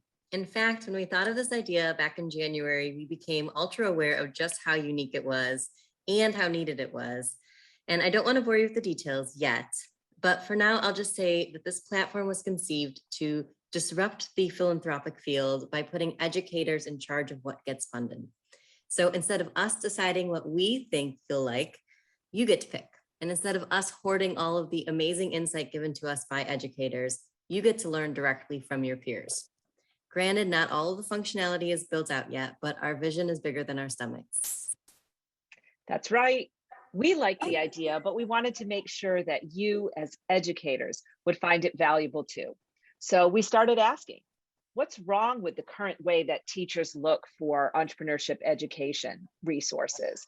What we heard is that you don't have an easy time knowing where to go to look for things. We heard that you ask in Facebook groups and you search on Google. That's not an easy approach.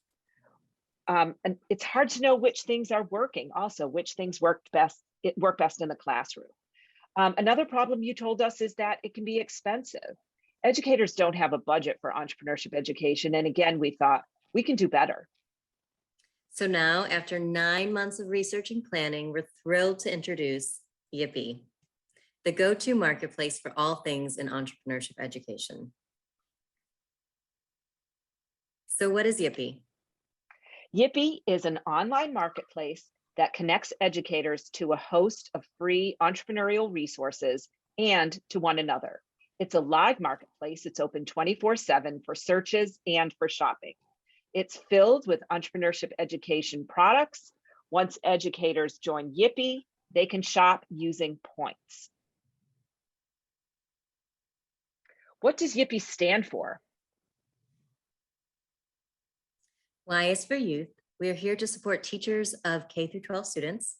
I is for ideas, the heart of entrepreneurship. P is for products, what you buy and use with your students. P is also for points, the currency used to buy products. E is for entrepreneurs, how we want our students to act.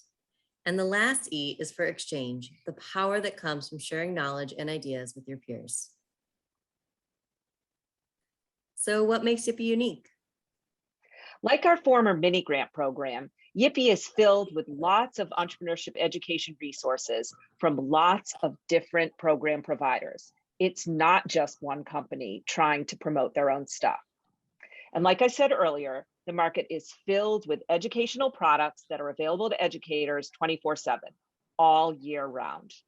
And similar to other online shopping websites like Amazon, educators can provide reviews and feedback so that you can see the ratings, and products that have good reviews will rise to the top of the search.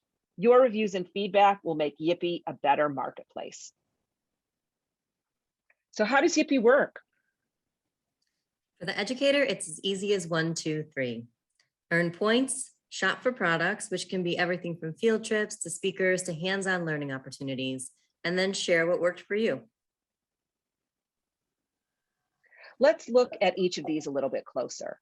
First, educators earn points. Just by attending Enspire and registering for Yippee, you will earn enough points to purchase your first product right away. Then you can search on Yippee for products that fit with your grade and the time that you have available.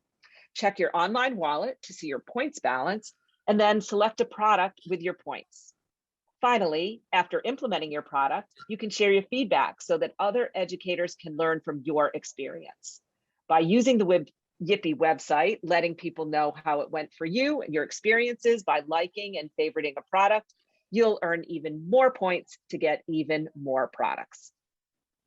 And providers have a similar easy experience, but tailored a little differently. Providers open up a storefront and feature products at different point values. All of the products on Yippee help students develop the entrepreneurial skills listed here. Skills such as creative thinking, adaptability, and grit. Skills that help them succeed in life and navigate an uncertain future. And funders are the engine that keeps Yippee working.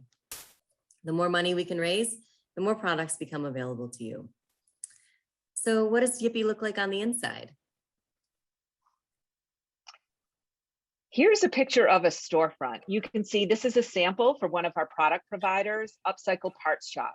You can see the header photo and a logo, where they're located and how many product offerings they have. You can see their contact information and their social media. You can read about their mission. You can also see that they have a product available. It's a classroom set of innovation kits. It's available for 250 points. So when can we get started?